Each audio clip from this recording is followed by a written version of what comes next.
man. How are you? Great to be at your house. Thank you, man. Welcome all the way from Detroit, Michigan. That's right. Yeah, mashallah. And I don't really know how to introduce you. I mean, obviously people are watching this, they see, community conversation with Dr. Abdul El-Sayed. But, when you look at your bio, you're a physician, epidemiologist, you're an author, you're a commentator on, national news networks. I mean, there's so many other things. What do you want to be known as a leader in the American Muslim community? Just a servant in the community and an advocate for justice and equity. That's beautiful. Inshallah, whichever way we do that, there are a lot of different ways that can take, but that is how I strive to serve. And all of us are servants of Allah, and the best way to serve Allah is to serve His people. And that's the way I've tried to take my leadership. What motivated you to run for governor, and how was that experience? Yeah. So I'd been serving in a role as Detroit's health director. And in that role, I found that there was incredible power in government to be able to take on people's challenges. And in that role, we did things like build a program to guarantee every child a free pair of glasses, delivered thousands of pairs of glasses to kids who needed them in Detroit. We, after the Flint water crisis, had every school, daycare, and Head Start tested for lead in the water. We took on some of the biggest polluters in the state of Michigan and forced them to invest their own money to reduce emissions when they had wanted to increase them. But every single challenge that we took on led to the door of a politician.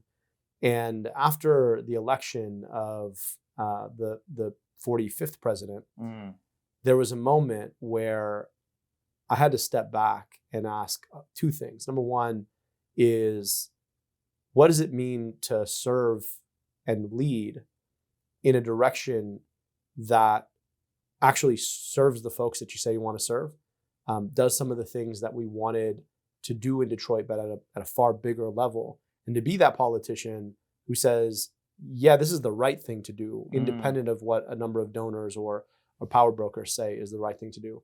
The second is there an opportunity to tell a story that looks a bit different about what America is? And look, I know a lot of folks are down on America. And if you look at our foreign policy, you look at some of the decisions and the inequities in our country, it's easy to understand why they're that way. The question that we have is, do we have the opportunity to draw on the opportunity that America offers to get better? Because the one thing that this country does better than almost any other is it corrects itself. There's a lot to correct. Right. But it's the opportunity to correct further. And when I started working at CAIR, Oklahoma in 2012, my son was born only a few months after that. And those were crucial times where I was trying to build what we see as CAIR, Oklahoma today. From me as a team of one to, alhamdulillah, having a team of 6 people and working in more than just civil rights. In fact, working in the areas that impact our civil rights. And that's how we even got involved in government affairs advocacy, because we realized that if we want to combat Islamophobia and anti-Muslim discrimination in this country, we have to go to the root of the problem. And a lot of it was coming from the legislator. We were the state where they tried to ban Sharia law, State Question 755.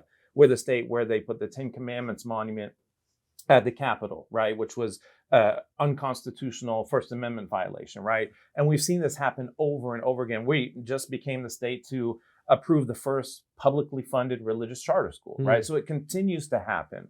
On top of that, when you talked about, you doing it because you wanted to make a change, right? You wanted to really connect with the people. I felt that, and you were an inspiration to me, and I think to countless others. I really think, despite the fact that you didn't win, right, in 2018, you inspired others to run for office. And I always tell people that it doesn't matter if you win. Running for office as a Muslim is a win in and of itself. The thing about running for office is it's a very public thing. But I think that we sometimes discount all of the amazing people who are doing work day to day to soften up the ground for Muslim engagement in civics and civic society.